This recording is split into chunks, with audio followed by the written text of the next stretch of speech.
Kalau mengukur capres dari elektabilitas, maka Ganjar Pranowo juara.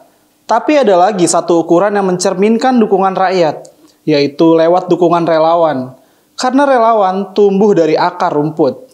Memang ada relawan yang dibentuk oleh kandidat, misalnya relawan Anies Baswedan.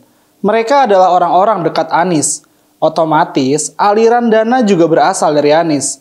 Maka jika ada kasus beras busuk, besar kemungkinan ada kaitannya dengan aliran dana ini. Ges Khalifa adalah contoh salah satu relawan Anies. Dulu dia adalah komisaris di Ancol saat Anies berkuasa.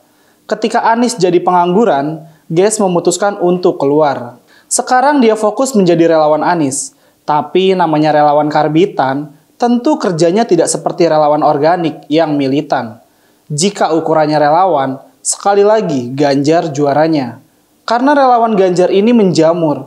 Sebagian relawan itu dulunya adalah pendukung Jokowi. Mereka ingin sosok yang tepat melanjutkan pembangunan yang dilakukan Jokowi. Dan Ganjar adalah jawabannya. Relawan Ganjar terus bermunculan. Yang terbaru adalah Ganjarian, Spartan Ganjar Pranowo. Dipimpin oleh seorang intelektual muda NU, lulusan Al-Azhar Mesir dan influencer media sosial yang terkenal bernama Guntur Romli. Selama ini, Guntur Romli dikenal sebagai aktivis kemanusiaan dan sosok yang keras menolak intoleransi dan radikalisme. Memakai kata Spartan bukan relawan karena Spartan lebih bertenaga dari istilah relawan, juga lebih menjiwai daripada militan.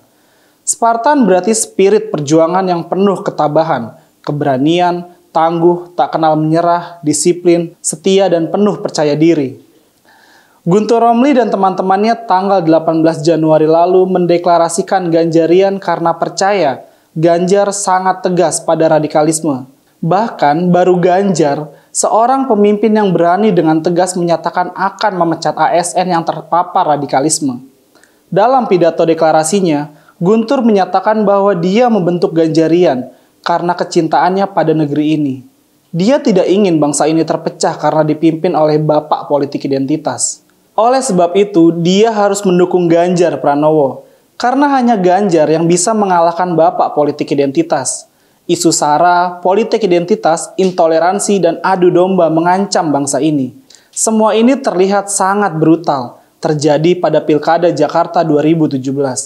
Akan sangat berbahaya jika isu-isu radikal itu dipakai dalam Pilpres 2024. Guntur Romli menyebutkan, Indonesia bukan hanya Jawa, Madura, Sunda, Minang, Aceh, Betawi, atau hanya satu suku saja.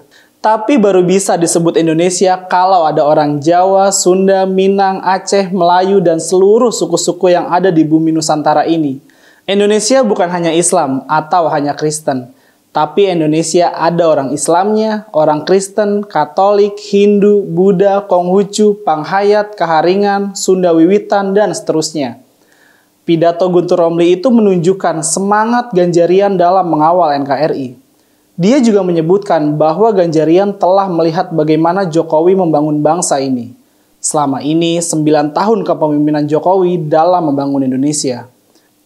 Di zaman Jokowi, Papua bisa tersenyum. Wilayah-wilayah pinggiran memiliki harapan untuk sejajar dengan saudara mereka lainnya. Selain itu, Jokowi berhasil mengambil alih aset-aset nasional dari penguasaan asing. Freeport yang selama ini 50 tahun dikuasai asing, kini saham mayoritasnya milik Indonesia.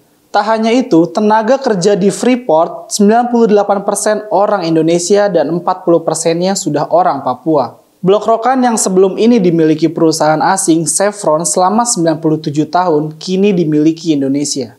Karena itu, Guntur ingin melanjutkan semua pencapaian Jokowi. Hal itu bisa dilakukan dengan memiliki orang-orang yang selaras dengan cita-cita Jokowi. Orang yang memiliki etos kerja dan visi misi ke depan. Orang itu adalah Ganjar Pranowo. Indonesia tidak boleh mundur, sebagaimana nasib Jakarta di tangan Anies Baswedan. Indonesia harus terus bergerak maju dan mensejajarkan dirinya dengan negara lain di dunia. Yang lebih penting, Guntur menganggap Ganjar sangat tepat sebagai benteng radikalisme. Guntur berkata, Ganjar dipercaya bisa menjaga keutuhan dan kebinekaan Indonesia, setia pada Pancasila dan Undang-Undang Dasar 1945, NKRI dan Bhinneka Tunggal Ika. Ganjar juga tidak terlibat dengan kelompok intoleran. radikal yang gemar mempolitisasikan agama. Dengan menjamurnya relawan dan Spartan Ganjar ini otomatis akan membuat Anies ketar-ketir. Anies selama ini hanya memanfaatkan sentimen keagamaan untuk menaikkan namanya. Dilihat dari jumlah relawan, Anies jelas kesulitan untuk menaikkan elektabilitasnya. Padahal Anies sudah dideklarasikan oleh Nasdem. Bisa dibayangkan jika Ganjar nanti sudah dideklarasikan, sementara relawan akan bekerja lebih militan. Elektabilitasnya akan melejit lebih tinggi lagi. Dan saat hari itu tiba, Anies dan relawan-relawan yang dibiayainya akan gigit jari.